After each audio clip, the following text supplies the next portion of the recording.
we talked as a group about this invisible line that you have to cross to find playoff success. You don't see it. And I actually made some notes.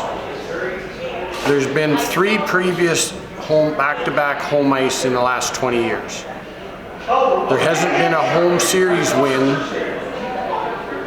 since 2004. We've won 2 series since 2004, and Perry can verify all these. Mm-hmm. We beat Clarkson in 10 years ago in 11-12, yep. And we beat Dartmouth in 8-9. That invisible line was extremely thick, and I thought we played well all weekend.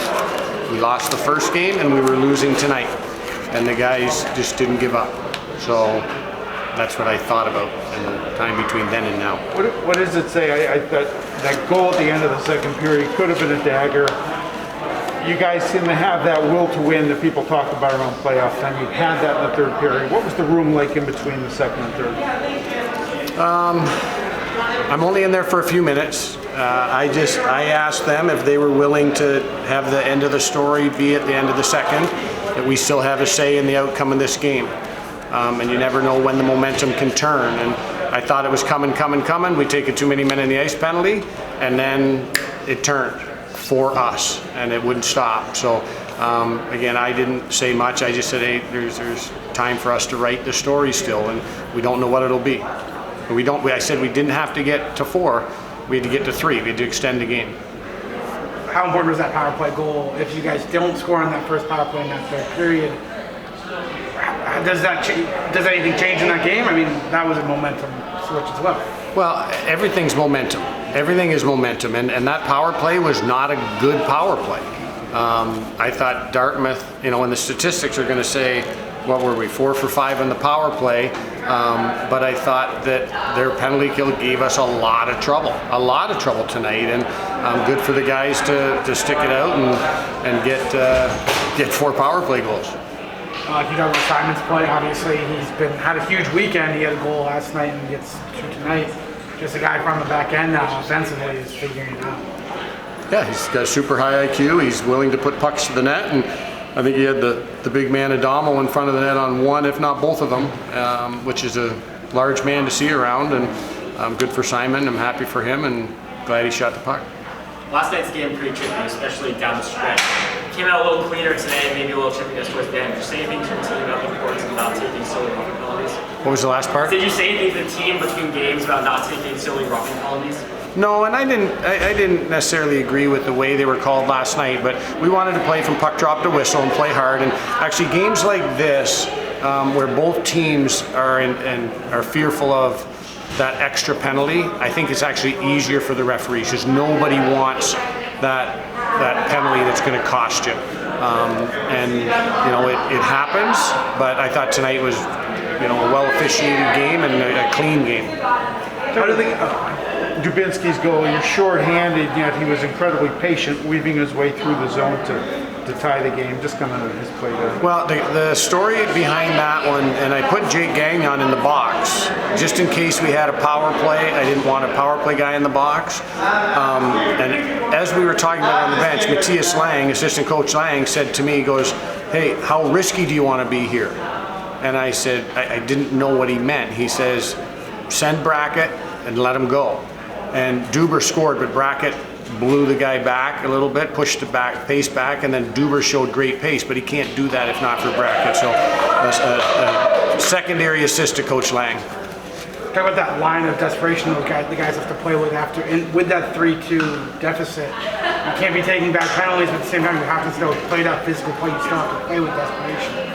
But if you play too hard, you're going to be getting stupid penalties, you're going to be getting penalties in general. Where does that line end, and how do you control these guys? You don't control them. You put the emotion into your game and you let them play. And our guys, I was not worried about us taking a penalty for working too hard. If that's the way it was going to be, that's the way it was going to be. But right at that point, it's all out, nothing left in the tank, and what will be will be. And I thought the guys handled it very, very well. Harvard next. How do you like that matchup? And you guys got one up there, so wherever direction you're going.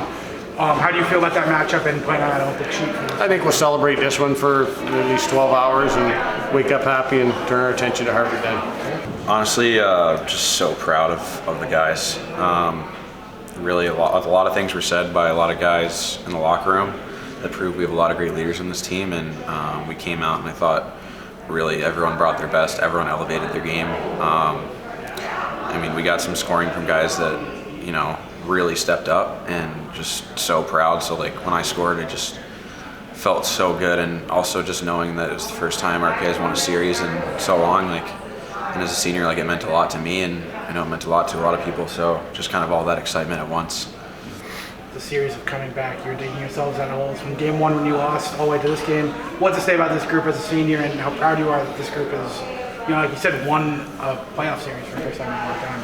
Yeah, resilient. I mean, I thought we had a lot of good chances in the first period too, but didn't get the bounces, and then, you know, hockey gods rewarded us in the third, and we stuck with it. We never gave up, so just really proud. You mentioned guys stepped up. Was that in between the second and third period? Yeah. What was the room like, and who talked? 'Cause I'll tell you, this place was very quiet. Oh, it was not quiet in our room, I can tell you that. A lot of guys stepped up, Jake Johnson and all of our leaders, a couple of younger guys too. Everyone just wants to keep playing together. We rallied together, and you could see it on the first shift and the third. We were ready to go. Simon showed his offensive ability, kind of showcased the whole weekend. I mean, talk about how it is having a quarterback. You use that word, quarterback on the power play back there, and Yeah. his offensive defenseman all around. Yeah, awesome weekend from him, especially that power play unit there. Really great. Simon's just elite at getting the puck to the net from the point. He's got a quick shot, and that was on display this weekend. I mean, without him, we wouldn't have won the series. So, huge weekend from him. Yeah, just trying to get the puck on net. I think the first one was I had a little screen, so I tried to get it on, and it went in, unfortunately. And then on the second one, same thing, trying to get it to the net. I had a little more time, so I think I'd take a slap shot, and it was a good goal. Big weekend for you in general. Did you feel yourself playing a little bit more of a jump, or what was kind of your feeling coming out of the weekend? I mean, obviously it's playoffs. I want to have as much energy as I can. So I don't think I did anything different really. I just wanted to, try to make the team win all the time. But maybe I played a little more intensity because it's playoffs. It ramps up everything. Coach mentioned having a Damo up front, having a big body like that, kind of being able to shoot around him. Talk about that benefit of that, and obviously on the back line. No, it's a big benefit. It makes the goalie move even more to look where the puck's coming from. So when you have a big guy like that, you try to see what side the goalie is looking on and shoot on the other side. So what? 5 special teams goals tonight. What was the bench like in that third period once you got rolling 3-2 and then you get a tie? I think we were down a little bit after the second. We felt after 3-1, I think, as I said, we were down a little bit. So when we got the 3-2 goal, we started to get a little more jump, a little more hope, and then we got the 3-3 goal, and then we just kept rolling from that. We got more momentum, and that led us to the win tonight.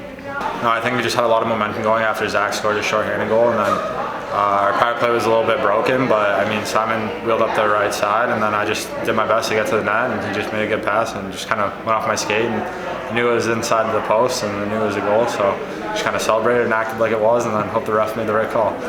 The ref seemed pretty definitive on the call. So were they replaying to see if it was a goal? They looked at it again. Okay. What was just the feeling at that moment? You guys have been battled back, and now you got the lead for the first time tonight.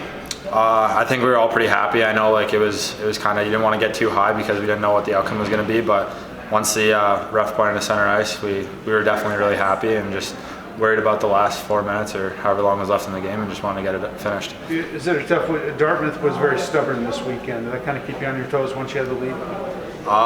Yeah, they were definitely a good challenge for us this weekend, and I mean, moving forward, nothing's going to be easy, so it was good to get 3 games in and play that kind of hockey because you never know what's going to happen next weekend against whoever we play, and should be a good weekend. Like the story of this playoff round is coming out of digging yourself out of holes, right? Whether it's that first game or this game. What's that mean about this team, the fortitude of this team, and kind of the mentality where these guys are at? Yeah, obviously it was tough to go down 1-0 on the first night, especially playing at home, but I mean, we just have a very strong team, very deep team, and obviously we showed that through our comeback mentality. And I think we just put our best foot forward, and we can do that every night and be successful.